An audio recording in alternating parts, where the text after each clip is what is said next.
Plant-based Thai food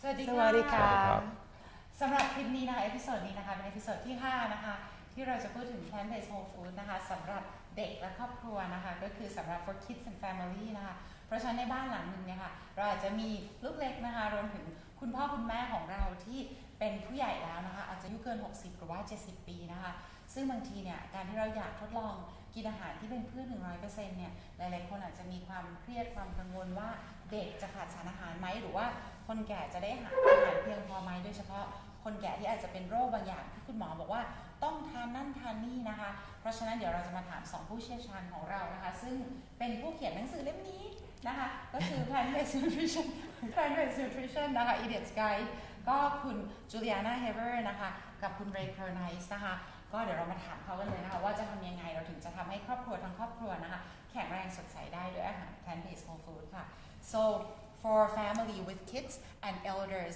and sometimes the elders might have some diseases that we talked about in episode 4 like cardiovascular disease or type 2 diabetes or hypertension how to keep everyone healthy in the family so let's start with the cutest kids so how to keep kids well nourished on a plant-based diet Right. Well, just remember that the entire family can benefit from eating a whole food plant-based diet. So it's a win-win for everyone in the family, no matter how old you are. So that's good to know. So you could just make the same foods and, everyone's going to have different issues. But if we talk about kids, we have a lot of picky eaters. We have a lot of, it's challenging to get children to eat what you want them to eat. But when they grow up surrounded by all of these nutritious foods and this is what they have in the home and you're making them delicious, nutritious foods, they're going to grow up enjoying those foods as well. So, having a wide variety of the foods that you love to eat, the traditional dishes, lots of rice and potatoes and vegetables and fruits, and having that stuff around all the time at all of the different meals, and everyone can kind of pick and choose and make sure they're getting stuff. I think I read in this book perhaps that you wrote that sometimes you cook more like a family style where people can pick their own food and then you can ensure more leftovers. Yes. Can you talk about that? Because I think for some family, they can only cook on like Saturday and Sunday and then have leftovers for the week. So so how do you cook for the family style and then ensure leftovers? Right. If you have more time on one day of the week, like most people have Sundays, more time, and then they have the full week of work. And ideally, you can do stuff like batch cooking. So you can make 2 or 3 big pots of soup and stew. And you could have that portioned out throughout the week. You could take some of it and freeze it for the end of the week. You can make a giant salad. You can make a big noodle dish, and you have it. And you can kind of serve it at night on Sundays, and then you can kind of have it for lunch the next day, and you can kind of portion it out for everyone in the family throughout the week to make it easier and quicker. But there are certain foods that batch cook a lot easier, and especially we love to recommend soups and stews and chilies because they're so easy, and curries. Curries here. Yeah. Curries. Yeah. Yes. Curry rice. I mean, having a rice cooker is the easiest thing. You start it in the morning.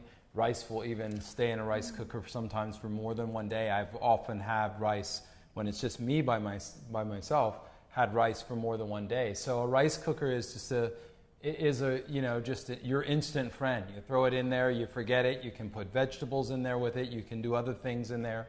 The Instapot or the pressure cooker, if you've heard of that. And you can get those here. Those are really good because they're fast to cook. But think about these foods that have been traditionally staples: rice, potatoes, bean, corn. These things don't take much to cook. And if you have the sauces or the foods that go on them, or I think you say the yam dishes.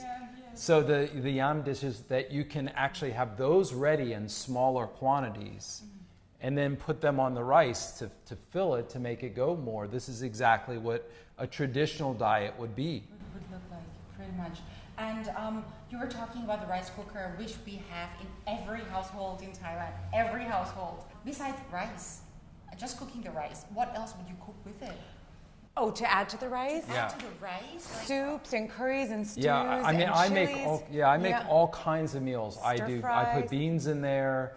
I'll stir fry. Most of the rice cookers have a mode where you can start with a saute version and heat it up. You can put vegetables in there. You can put noodles. You can cook oatmeal in a rice cooker. Wow. So there's really no limits to what you can do, and there's a lot of recipes that you can find online. You know, we'll have some recipes, but there are a lot of recipes for these one-pot meals, and a rice cooker, even if you cook the rice and then stir in the material at the last few minutes when it's still hot before it's finished, that place when it's still moist, you know, and you do that, still that you can get some really good melding of the flavors, and it'll stay warm in there for many hours. For many hours.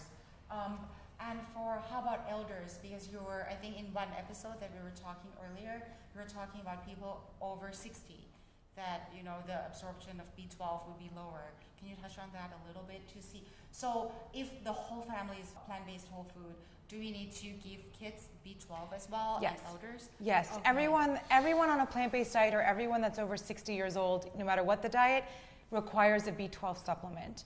And we recommend you could take it, there's 3 different ways you could take it. You could take it once a day, it's 150 micrograms. You could take it twice a day at 50 micrograms, or you could do 2,500 micrograms, 1 pill once a week, which is the easiest way to do it. Oh. Children eat slightly less, and we have all of that on our website and everything you could find, but it's also in the book. It's also in the book, yes, and it's on our papers online, but it's really important to remember B12.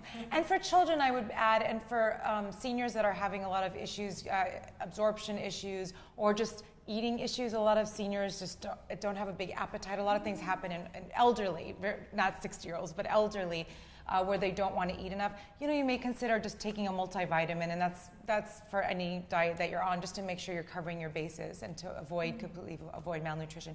But that's not unique to a plant-based diet. So it's pretty much, a lot of people who are not on the plant-based diet are B12 deficient. Right. Yes. Well, everyone that's on a plant-based diet is at risk for B12 deficiency, and you won't necessarily see this in your lab work, so it's a little misleading, and that's why we have a lot of people that are deficient. So you could avoid it completely just by taking the supplement. It's very cheap. They're everywhere. You can find 1 pill once a week, and it's very easy to find, and then you just don't have to worry about it. So that's important for everyone over 60 and anyone on a plant-based diet. Right. And so for a house, what should you keep in a house as the basic stock staple for the whole family for a week? Say if you have to go out and shop for food for the week, what would you buy? So I like to divide it up into 3 categories: fresh, foundationals, and flavors. So fresh would be the stuff you need to buy more frequently, like another F. Your vegetables, your fruits, your mushrooms, things that don't last much longer than a week. So those are things that you want to kind of prepare. What are you going to make this week? Or what looks gorgeous at the market this week? Or what's on sale this week? And stock up that one day that you're going to go shopping. The stuff that are foundationals and staples that you want to have all year long, that could last more than a year sometimes, are your pantry staple stuff: rice and quinoa and oats, the grains, and then the dried legumes, all of the beans that you like, lentils, peas. Keep those on the shelf. You could easily keep canned beans, because then you could quickly open up a can and make a quick meal with your rice in the rice cooker, put some beans together, add a sauce, and you've got a delicious meal. Add some of your fresh greens. So the staples are the grains and the beans, and then all your flavors. You know, you could have jars of tomatoes or other kind of sauces that you may use. I love sriracha. I put that on everything, so I always have that at home. Salsa. I'm from Los Angeles. We eat a lot of Mexican food, so I always have salsa on board. And you could use your freezer as a great place to store food. So your freezer, frozen vegetables, frozen fruits, you use everything in that package, so you don't have to wash or cut or chop or anything. It's very, very easy. And it's a good way to make it very convenient for last-minute meals. So stock up your freezer as well. Yes. And how do you stock up your... Same way. I saw your kitchen. Yeah. It's rice. I have lots of containers to keep the beans, because in the South, we have humidity just like you have here. So we have heat and humidity very similar to Thailand, just not as long as what you have. So I do the same thing. I have the containers that are snap containers that keep things dry. But I rotate. You know, I go to the Asian store. I get most of the same things you guys are getting here. In fact, you know, 3 Ladies brand rice. That's the rice I get at my house. I get the spring roll wraps. I get the same thing. I use those. And then, like Juliana said, I go through and get lots of vegetables.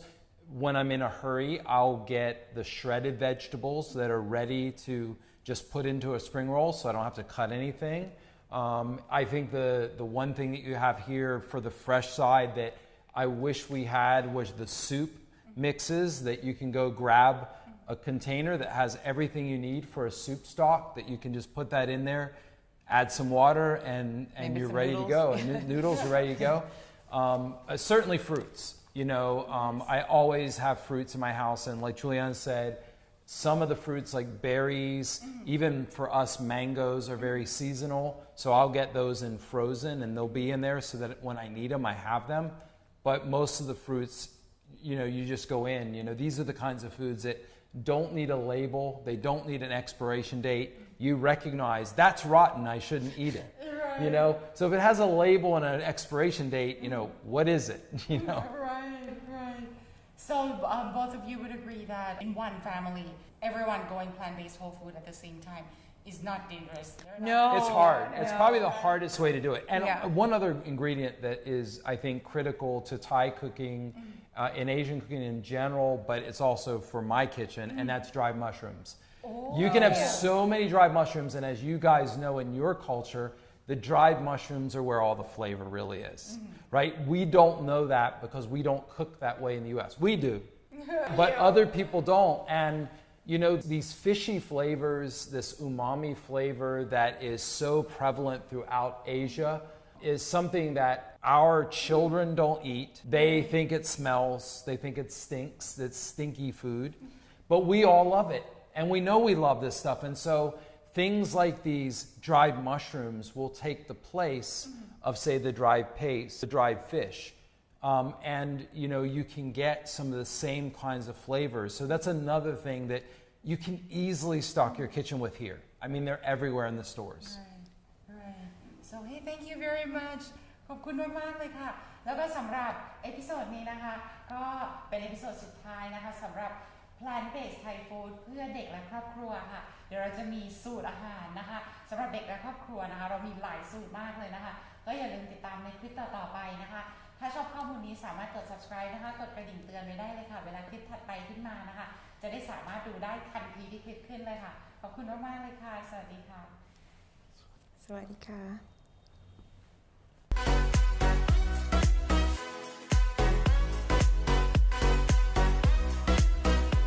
Plant-based Thai food